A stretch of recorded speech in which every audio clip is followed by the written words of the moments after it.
pictures? What about the first one? Coal. We see coal. Is that what you say?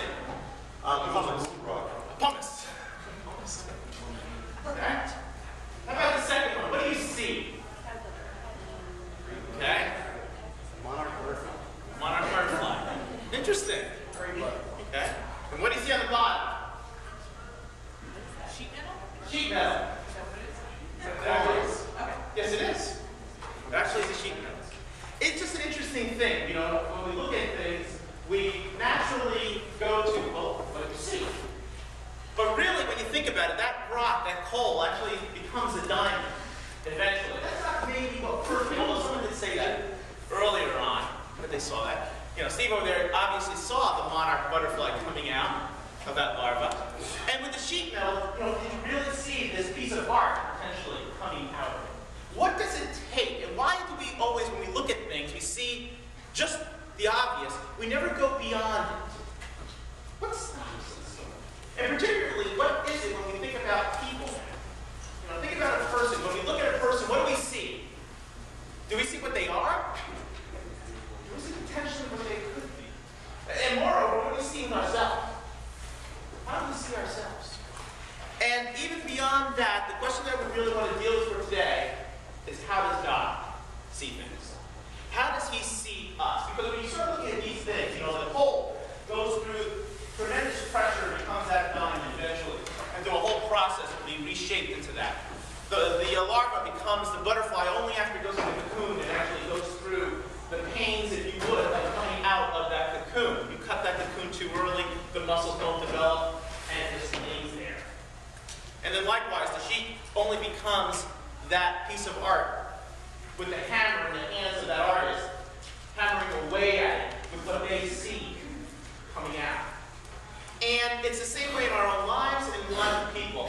When God's hand is on it, then, and only then, can it be, we become a thing of beauty, of usefulness in the hands of God himself. That's what we're going to look at when we look at Jacob. Because when we first glance at Jacob, let's be honest, what do you see when you think of Jacob? What? A deceiver. A deceiver. What else do you think of when you think of Jacob? Mama's boy. A what? A mama's boy. Yeah. Mama's boy. The deceiver. The liar. Question that we're going to look at for the next couple of weeks is, what did God see? Because what he becomes through this process is, now he's going to begin going through his education. And that's actually where we're beginning, the education of Jacob. So where we're at right now. Here's his timeline, and we're still over here. He's roughly about 77 years old. We left off last week when Jacob stole the blessing with Rebekah's help. They coerced, took advantage of Isaac, and stole that blessing. And what was the tension in the house? What's going on now as we left last week? Yeah. Ishmael wants to kill him. Esau wants to kill him. Esau wants to kill him. Literally. Not just the figurativeness that we always get with today. He is saying, okay, Dad's going to die soon. I'm going to kill him as soon as Dad's dead. And we now have Jacob. We'll skip this real quick. We have Jacob who needs to leave. How does, because Rebekah hears this, and what is her plan now? What's her concern, and how's she handling the situation of the house? She didn't want Jacob to marry one of the pagan women. They were out. Okay, so she now comes up and says, these women that Esau married are driving me crazy. Is that true? Were they?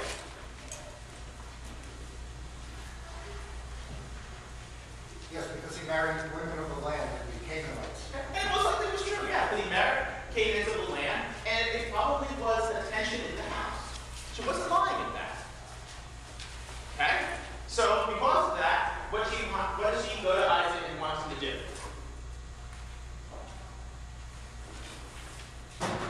Send Jacob to Haran to get a wife.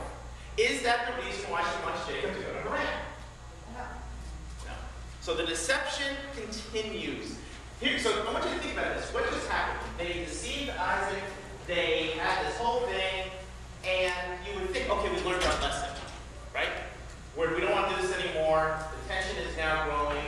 Esau wants to kill Jacob. Let's just put this to rest and never do this again. No, it's continuing.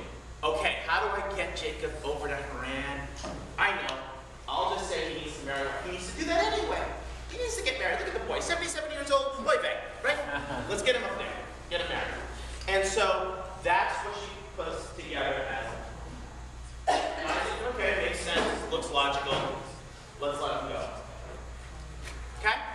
And now he's going to go, and actually the arrow is going reverse, but he's going to go up to Haran, which is about 450 miles away. And so this person, who was always at home, mama's boy, loved the tents, he's now off on his own. To go 450 miles away, no GPS, no real guidance per se, and heading out on his own to find his other family relatives. Put yourself in his spot for a second. What is going through your mind as you're leaving? Do you think? Let's try and get into his mind a little bit. No, it's outside the text, but I think it'll help us through some of these other points. What do you think is going on through his mind? Well, you're out of your comfort zone. Out of your comfort zone. Okay? What if somebody attacks? Like, later? Okay? Protection. I'm concerned about my well-being out here. Mixed emotions.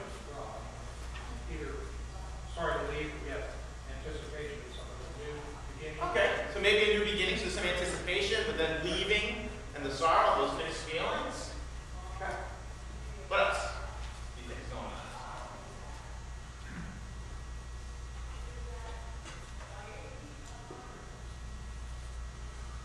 How would you feel doing this? After all that took place and everything else? Yeah. Might have been a little bit of fear since, he was afraid his brother was going to kill him. Okay, so there's fear that his brother was going to kill him, for sure. How far can we get away? Do I ever come back? Maybe a little bit of relief. Maybe some relief. I'm starting over again, kind of that anticipation as well. Okay. Wondering where this blessing got to. Yeah, now let's talk about that. You know, here you stole it, let's be honest. And he knows it. Is it for real now? Does he really have this blessing? You gotta wonder, what's going on? Like, I would think that's what's gotta be going partially in his mind. Is this blessing for real now? Am I gonna really have this? I mean, rightfully so, I shouldn't have it. And if I do have it, how is this a part of it running away? And then I'm going to have to deal with it afterwards with my dad dies. I'm going to come back and deal with Esau, who's still probably going to want to kill me. I don't know what mom's thinking, but let's go with this for now.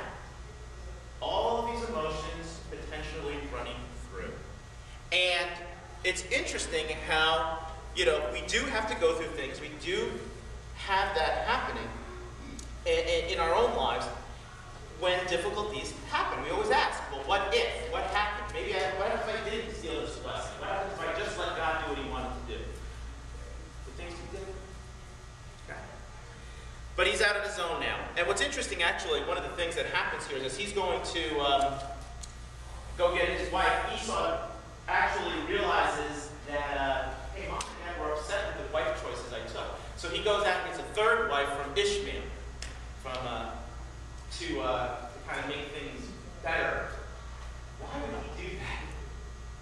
What do you think? Why would he do that? So that he would find that the Pharaohs like him again. I want you to really think about that. You got a 77-year-old guy.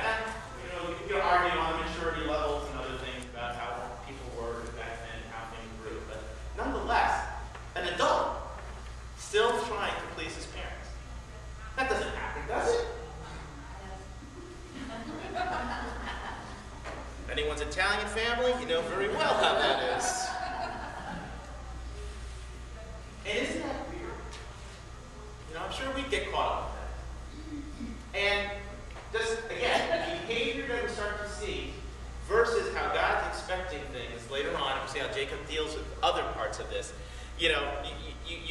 wonder how Esau's method of handling things versus Jacob, who's going to be eventually going more God's way. We'll do comparisons later on.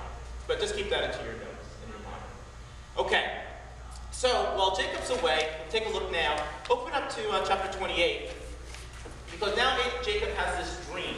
As he's going away, he comes to this place, and he lays down, grabs a rock, and uses it as a pillow. Again, just kind of puts the situation of what he has probably in context, as well as what's going to happen with it. In verse 12 of chapter 28, it says, "And he dreamed, and behold, there was a ladder set up on the earth, and the top of it reached to heaven. And behold, the angels of God were ascending and descending on it. And behold, the Lord stood above it and said, I am the Lord, the God of Abraham your father, and the God of Isaac. The land on which you lie, I will give to you and to your offspring. Your offspring shall be like the dust of the earth, and you shall spread abroad on the west and to the east, and to the north and to the south. And in you and your offspring shall all the families of the earth be blessed. Behold, I am with you and will keep you wherever you go, and will bring you back to this land. For I will not leave you until I have done what I have promised you." Okay, interesting dream. What does it mean? Jacob's ladder, as people have referred to it, kind of always comes up with a whole slew of different meanings. What is the meaning of this dream?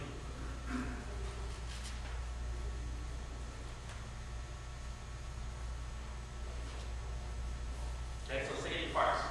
This ladder is connected where? Okay, connected to heaven and earth. Okay, so some kind of connection. By the way, that same word for the ladder is actually what's also used by the Mesopotamian mythologies for when they actually have these portals between heaven and earth. And it's actually, that's where the ziggurats, those pyramids that they built, are put as an entrance to heaven. The thought was always that, okay, this is where there's a gateway to heaven, and then the gods, as they're having their conversations, the God